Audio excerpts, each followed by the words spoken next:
lies, love, chivalry, and very confused women. Today on my YouTube channel. Hello everyone, my name is Jennifer Moleski. This is my YouTube channel. Today I would like to talk about those four things. Let's start with a lie.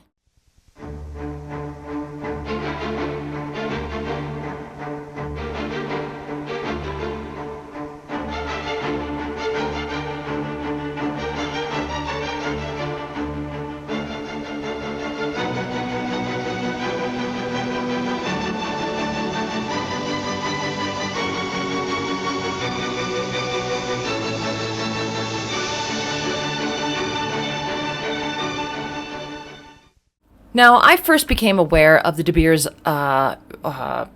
ownership of the market by listening to one of my favorite podcasts. I don't even know if they make it anymore. I don't think that he's produced any new content in a long time, but it's Tragedy and Hope.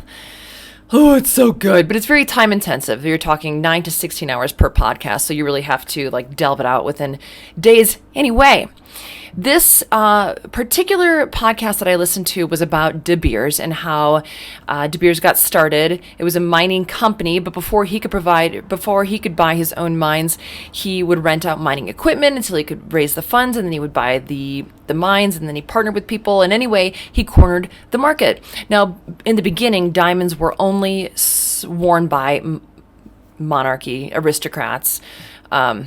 They were rare, but they're actually not that rare. And when De Beers tapped into the market, they made it accessible for everyone, and they really sold particularly the American population, that diamonds were special and you should own one. And they are the ones that created the slogan, I think in the 1960s, I'll put it on the screen if I find it, that a diamond is forever. So they would do these ads about diamonds, which I've shown you. And then they came up with the slogan of, a diamond is forever. Okay. So this made you think that diamonds were the eternal representation of what love should be, which is a forever thing. And then they got even more smart and they told you and everyone before you exactly what the price of your love is. And it's 2 months' salary. Duh. Everybody knows that, right? But that's retarded, right? I mean, isn't that absolutely retarded? If I were to have a big company and I were to say any person that cares about the environment is going to have 3 plants in their living room. 3. You can have more, but at least 3 if you care about the environment. And people are just dumb enough to attach onto slogans.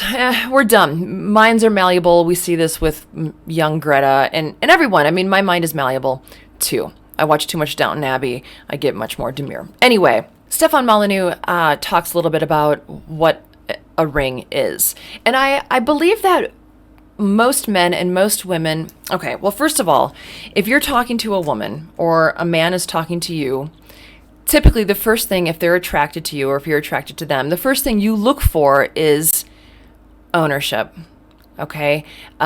You have given your commitment to one other human.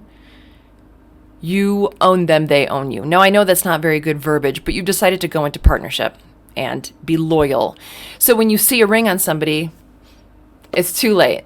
It's no good. You're not going to get that person unless you're a total bag of shit, which happens often with both genders. But people will look at the ring to see if there is one, and then they'll typically look at the size of the ring, because this shows a few things. It shows who the person, for women, men don't typically wear garish jewelry to show that they're with a woman, but they'll typically wear a band, right? And not even always, but women wear it, and it is a symbol of what their man is worth financially, or what their man thought they were worth monetarily as a symbol to the world. I've certainly bought into this a little bit, and let me explain myself. There are people that I see with the little itty bitty big little baby rings. And then I think, well, the guy is probably not going to pull up in a Lamborghini with an Armani suit to take her to the French Laundry. It's probably not going to happen, right?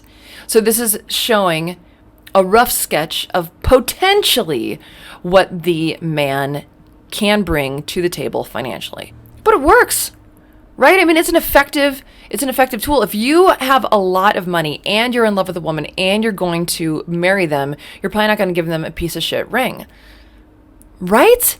Now, I know that I have a lot of MGTOW that watch that are going to say, well, I wouldn't buy shit for women. Okay, so this gets into what is the purpose of buying anything for the person that you love, which to me, in my mind, takes me to chivalry. I think that a lot of men and a lot of women think about chivalry different than I do. I was going to say wrong, but that's not fair, right? You could be absolutely right, but here's my take on chivalry. A man is stronger than a woman. A natural man is stronger than a natural woman. And there's exceptions to every rule, but come on, in general, even the smallest, weakest guy is stronger than I am. I'm a tall, bigger girl. I'm a tall, bigger woman, but still. So when a man opens a door for you, let's say that he opens a car door, he has the brute force to, instead of opening the door, to take my head and thrust it against the car, knock me out, and murder me, or rape me, or beat me up, or put needles underneath my fingernails, whatever. He has the power to do that.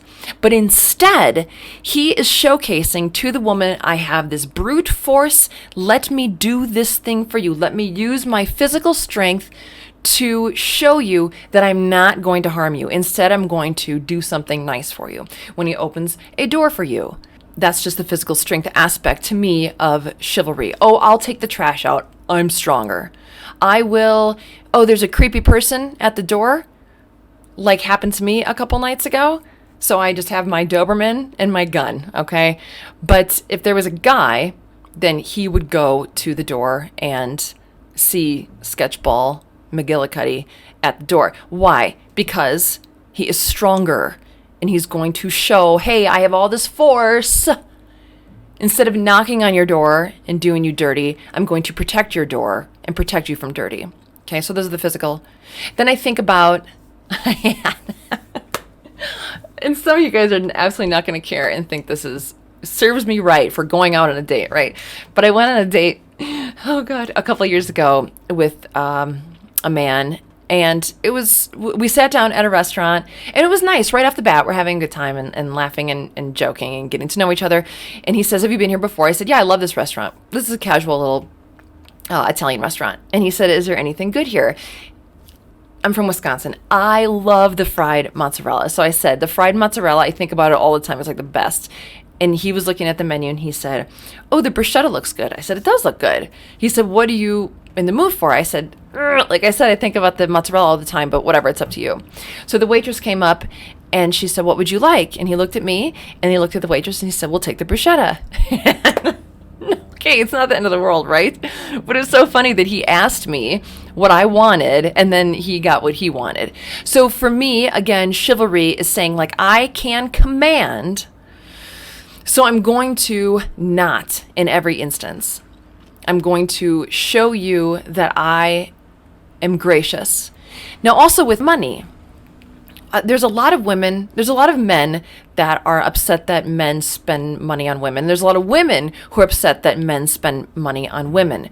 But I will tell you, on that date, we went Dutch. You know, I don't expect money from someone on a first date. But after a while, if I like somebody, guess what I do? I spend money on them. Why? Because I go to work, I earn money. Okay, I have to go to work. I have to earn money because I have to pay, like I said before, on my mortgage and pay for Zosha's food and the cat food and the plants and this, and to have my good time and have people over for dinner. And that leads me to what I'm going to do with my excess money. I have a community of people that I love, and then I choose to spend money on them with gifts, with inviting them over for dinner, with cooking for them. And not only cooking for them, like me taking my physical force, like, hey, I could blow you off. I can't beat you up. I could blow you off. But instead, come over and let me cook for you. So that is a gift. And I don't understand what the big fight is for either gender of this level of chivalry when it comes to money. It is gift. So to me, chivalry is a natural tendency that people will do to showcase their ability to possibly control a situation, but then giving that over. Now, I think maybe a potential qualm that men have. What would be the qualm that women would have? I can do it for myself. Yeah, you can change the tire. Good fucking job, lady. Good job. You can do it. But if you have a working partnership with someone, why would you not allow that without being upset about it and disgruntled? Now, this leads me to, I think, the reason I understand men's qualms with chivalry is that what are women giving in return? So I've been asking women lately, do you like chivalry? Yeah. Okay. Do you like it when a man opens the door? Yeah. When you go to a restaurant, do you like if you talk about what you both want and when he is gracious enough to order the appetizer that you like? Yes, I like it. Okay. What about when he pays the check? Do you like it? Yeah, I pretty much like it. Okay, great. What is the responsibility of you now, woman? And this is something that I don't think is ever really discussed in society. Okay, it could be to put out. And I think that's actually the ultimate outcome, but women do it way too fast. Men know, some men use the idea that if they purchase enough for a woman that she will spread her legs. The fact is, a lot of women do.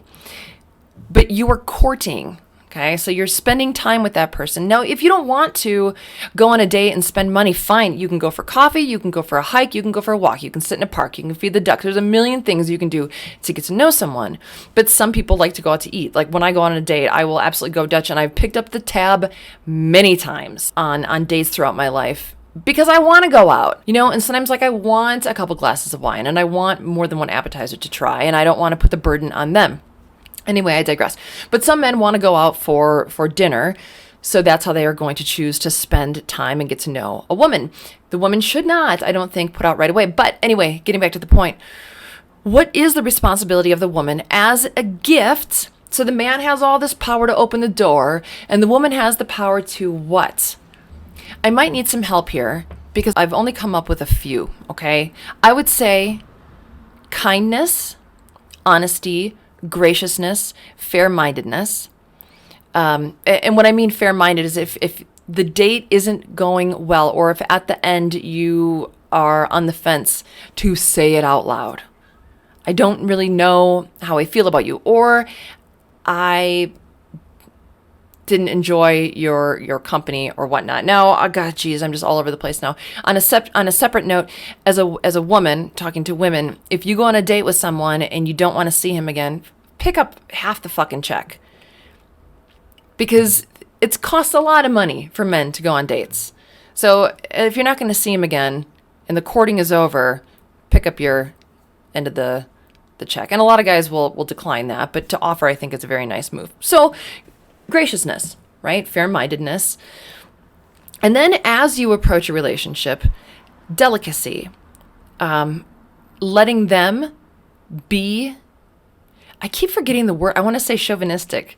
Clearly not what we're talking about here. Chivalrous, that's it. Allowing them to be chivalrous, but meeting that on the opposite end. Okay, so if he's going to protect the house from weirdo at the door, then your job is to make the house and you something worthy of protection. You don't just get that for free. Okay, a guy is going to provide the money to buy food. You spend your energy on cooking the food. He has given you his time, his loyalty. You give him your body. I mean, ideally be through marriage, but certainly in a long relationship, that would be a nice thing to do. Not withholding sex, which many women use for power, because sex is power.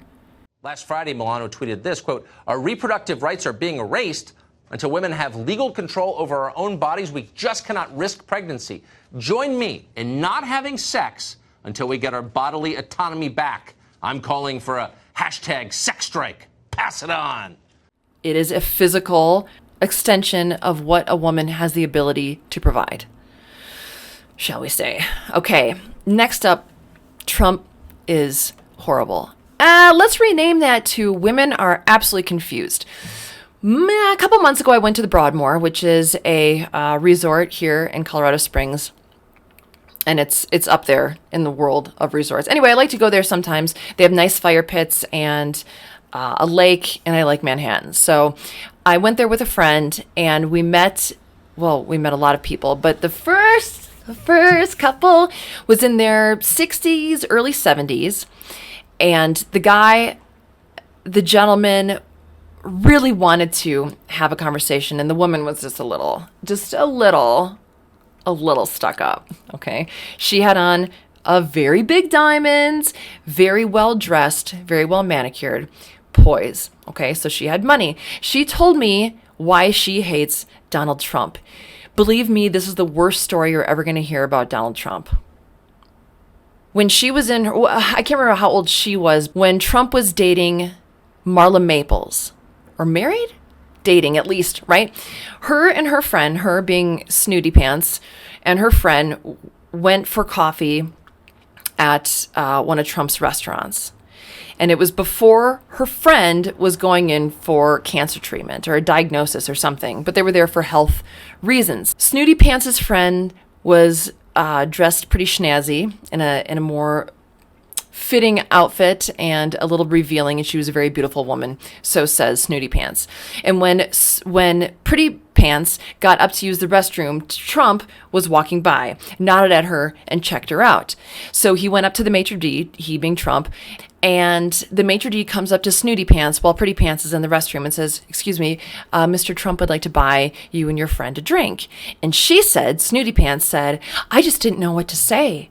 So I just said, I guess 2 glasses of Chardonnay." So Pretty Pants comes back, and Snooty Pants says, "Trump just said, would you like something to drink?" So I just said Chardonnay. So they're sipping on Chardonnay, and Trump comes up and says, "Hello, ladies, how are you?" And they said, "Fine." And he said, "What are you doing in town?" And they said, "Well, we're here for health reasons." And he said, "I'm really sorry about that. Where are you staying?"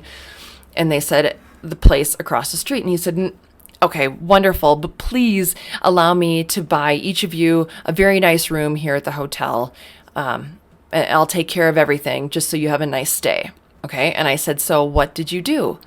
"Well, we turned him down." "Okay. So then what happened?" Well, that's it. I'm like, okay, so when was he the worst person ever? Oh, and she got so pissed at me for asking that. I'm like, well, wait. You're a feminist, and you are talking about women's power, as she was talking about before, how women are just so empowered, but you said yes to Chardonnay you didn't want, and then you said no to a room you didn't want. So you said yes to something as like an invitation to speak more, and then he offers you something more and you say no, and then he says, "Okay, well, enjoy your stay," and he's a fucking asshole. This guy can't believe he's president. Can you believe the personal, anecdotal experience that I had with this man? Okay, so this goes back to chivalry. That was a nice thing that he did. Yeah, but I know he just wanted to sleep with my friend, 2 separate rooms. Like, okay, well, maybe he did. But if you don't ask for something, you're not going to get it. So her contention was that he was dating Marla Maples. Yeah, got it.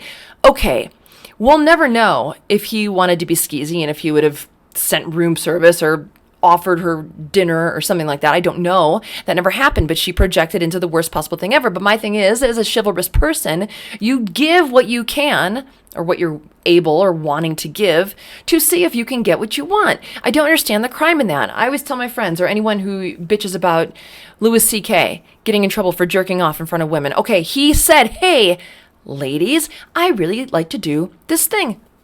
It's not very conventional, but I want to jerk off in front of you." And what did they all say? Okay. Okay. They didn't leave the room, and now he's in trouble. I also say to my friends, if you like to have sex with a banana in your butt, the only way that you're going to find a partner who will let you do that is by asking. You have to present what you want and then have the rejection or the affirmation of your request. But that's the only way you get what you want in life. Now, getting back to this woman that was stuck up pants or whatever the hell I called her. She obviously received or was okay with a certain amount of chivalry. Obviously, she was staying at the Broad, and not obvious. I'm assuming she was staying at the Broadmoor under her husband's dime. And that the big ring she didn't buy. And that the nice clothing she didn't buy. So she was willing to take some type of chivalry. Fine, I have no problem with that. But what was she giving back? You want to know the end of the story? She told me I was ruining her vacation because I wanted to tell a story. What the hell did I want to tell? I wanted to tell a story. I can't even remember. But I remember, oh yeah. It was like, oh, well, you told a story. I want to tell a story. And it was about an experience I had at Alinea, which is a restaurant in Chicago. Nothing to do with anything. She's like, oh, I don't even want to hear this. I'm like, I'm just going to tell you about some rhubarb plants hanging from the ceiling. That was really cool. You were ruining my vacation. I'm leaving. So she gets up and the husband is like, I'm so sorry. I'm so sorry. I'm like, that's okay. It's okay. So they go off probably 40 feet away and she's yelling at him. He didn't do anything wrong. So I go up and I said, I'm really sorry if I ruined your time. Just get out of here. Leave me alone, she says. So I go in to order a cocktail. And he comes to the bar and he's paying his tab. And he's like, I'm so sorry, Jennifer. I'm so sorry. I really wanted to hear your story. We're here. They've been married for 3 years. Okay. So I go back to the table and then a different group that we had been talking, this is long. A different group that we had been talking to came back and they said, what did you do to that guy? He's crying. I said, no, he's not. They said, we just passed him and he was in tears. I'm like, oh my God. Okay, maybe it was my fault for questioning her why Trump was the worst person for offering rooms. But honestly, this woman has no clue. If I am under a confused impression as to what it takes to be a woman to return the favor of chivalry, she is absolutely oblivious to any responsibility that she has. She ruined his last night. She said, I ruined her last night. Fine. Remove them from the situation. They can go on and have a good time. But you, in turn, are, for my accidental wound, she purposefully wounded her husband. To summarize, chivalry is an exhibition of the power that you have and to showcase it in a way that shows I won't harm you, I will protect you, or give to you. Women have a responsibility to match up to that. Some feminists want to compete with men. I don't want to, and I don't believe in it. I believe in equal, yin and yang, man and woman, feminine, masculine. If you don't believe in it, fine. If you want to be chivalrous, if you want to purchase an engagement ring, you don't have to fall for De Beers. You can just buy something. Or not. You can find a woman that says, I will love you. But then I have a question. Do you want the woman that you are with to go out into the world without any symbolism of her vows that she stated to you to be sacred and loyal to you for the rest of your life? So that's a question. And I think that's it for today. Thank you everyone for tuning in again. If you like or love my content, you can like, share, subscribe, or buy me a ring. That will be fine. Or you can become a patron like wonderful Bob O has. Thank you so much, Bob O. And everyone, have a good day. Go buy things for people that you care about. Keep your money, hoard it. I don't care. Thanks for listening.